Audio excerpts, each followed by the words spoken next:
Orji Uzor Kalu warns Senate, appointing junior officers as service chiefs is damaging Nigeria's military strength. From inside the rank chambers of National Assembly, Senator Orji Uzor Kalu, the representative of Abia North, raised a very serious concern about the future of Nigeria's armed forces. He spoke during a debate on a major bill that seeks to repeal and reenact the Armed Forces Act, and he warned that Nigerians is losing experienced military manpower because of the pattern of appointing service chiefs from junior courses. Kalu explained that for many years, presidents have been choosing service chiefs from officers who belong to junior courses in the military. Anytime this happens, all the officers who are senior to that newly appointed service chiefs must retire immediately. According to him, this is not happening because those officers committed any offense, but simply because military hierarchy demands that a senior officer cannot serve under a junior officer. He stressed that this practice has led to early retirement of highly trained personnel who still have many years to serve.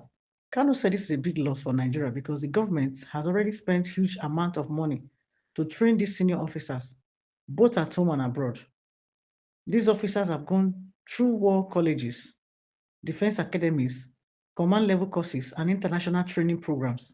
Some of them have years of field experience and have handled complex security situations.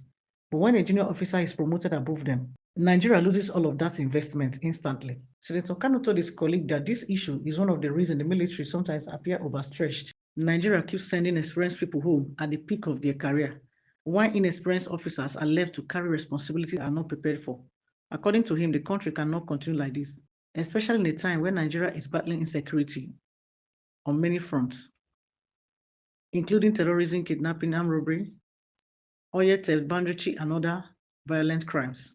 Officers who train for decades, who sacrifice time with their families, who risk their lives for the country are being forced to leave simply because of a political appointment. He said many officers begin to lose motivation when they realize their future depends not on merit, seniority, or performance, but on whether or not the president picks someone from their course or a lower course. Kalu said the problem is not new. It has happened in many administrations and the effect has built up over the years. He insisted that now is the right time for the Senate to step in and use the law to protect the structure of the military.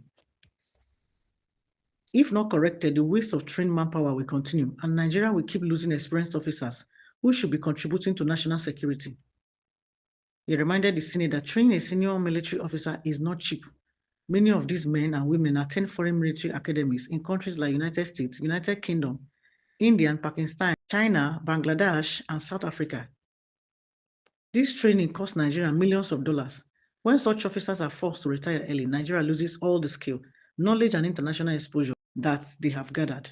Senator Kalu also stated that the Armed Forces Act must be updated to reflect modern military practices. Countries that have strong armies do not waste trained manpower. Instead, they build military leadership gradually based on seniority, experience, and established procedures. He urged the Senate to look deeply into the bill and ensure that the new act provides clear, fair, and stable rules for appointing service chiefs. He added that this reform is necessary if Nigeria wants to strengthen its defense and maintain security across the country. The senator emphasized that the military needs stability, continuity, and leadership that respects hierarchy and professionalism. The bill, which seeks to repeal and reenact the Armed Forces Act, is still in the early stages of debate. More senators are expected to contribute their views, and the bill will go through several stages before becoming law. But for now, Orji Uzor Kalu's warning has opened a serious conversation about how Nigeria manages its military leadership and how the country can stop the wastage of highly trained officers. This full breakdown explains Orji Uzor Kalu's warning to the Senate about why appointing service chiefs from junior courses harms Nigerian military structure, reduces manpower, wastes public funds spent on training, and weakens national security. More debates are expected in the coming days as the Senate continues work on the bill to reform the Armed Forces Act. Senator Orji Uzor Kalu did not only raise concern about the current pattern of appointing service chiefs from junior courses, he also used the opportunity to highlight the long-term effects this practice has had on the Nigerian military system over the years. According to him, this issue has created a cycle of leadership instability. Each time a new service chief is appointed from a junior course, an entire generation of senior officers is removed at once. This means the military is constantly losing layers of leadership, wisdom, field knowledge, and strategic experience. He pointed out that the military is not like a private company where a new manager can learn quickly on the job. In the military, leadership is built slowly through the years of training, field operation, command duties, and international exposure. When trained officers are forced out prematurely, the military becomes weaker at the top, creating a gap that cannot be filled overnight.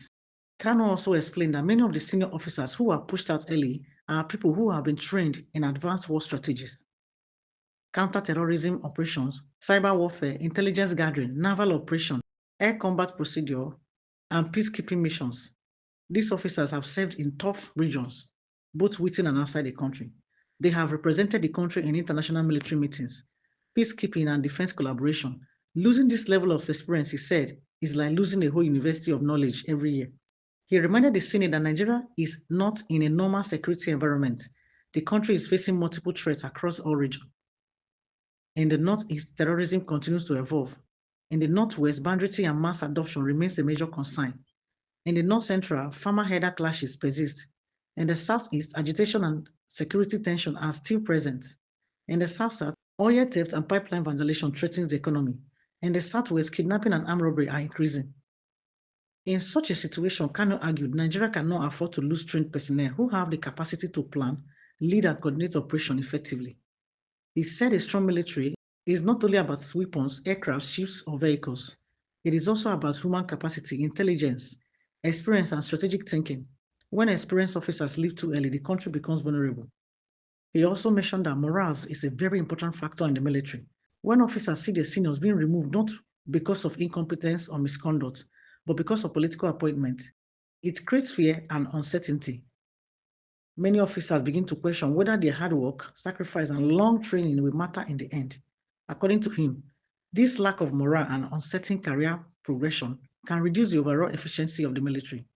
Kanu further stressed that military hierarchy exists for a reason. It maintains discipline, order, respect, and professionalism. When officers who are far junior suddenly become leaders of their seniors, the entire structure becomes unstable. He called on the Senate to address this through law so that Nigeria can have a more predictable and professional system for appointing service chiefs. He said the country needs a long-term plan for military leadership, not short-term decisions based on political considerations. He urged his colleagues to look at examples from other countries where service chiefs are chosen strictly based on seniority, performance, integrity, and clear career progression. He stated that Nigeria must align with international best practices if it wants to build a strong and respected military. The senator added that this reform is not just for the present generation, but also for the future.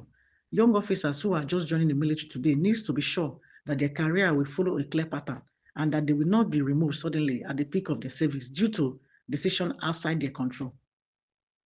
Kanu said that the Armed Forces Act is one of the most important laws governing Nigerian security system, and it must be modernized to fix long-standing issues. He said the Senate has a responsibility to strengthen the military through legislation and ensure that Nigeria does not continue to waste human resources that took years and millions of dollars to develop. He concluded by saying that the bill to repeal and reenact the Armed Forces Act must address this issue clearly and must provide a stable structure that prevents unnecessary retirement and manpower loss in the future. He expressed confidence that the Senate will handle the matter with seriousness as the security of the nation depends on it. As the Senate continues its debate on the bill to reform the Armed Forces Act, all eyes are now on the National Assembly to see whether lawmakers will take concrete steps to protect Nigeria's military structure. Orji Uzor Kalu has made it clear that the country cannot keep losing trained officers because of appointments based on junior courses. The responsibility now rests on the Senate to strengthen military leadership, preserve experienced manpower, and ensure Nigeria has a stable and modern armed forces system. More discussions and amendments are expected in the coming days, and Nigerians are watching closely to see the direction the Senate will take on this important national security matter. If you found this breakdown useful, please support this channel by liking and sharing the video. Don't forget to drop your thoughts in the comment section. Do you agree that Nigeria needs to stop wasting trained military officers? What changes do you think the Senate should make? Your comments help us grow and help more people understand the real issue affecting our country. And if you haven't subscribed yet, please hit the subscribe button and turn on your notification bell so that you won't miss any of our future updates. Thank you for watching. Stay calm, stay safe, and stay awake.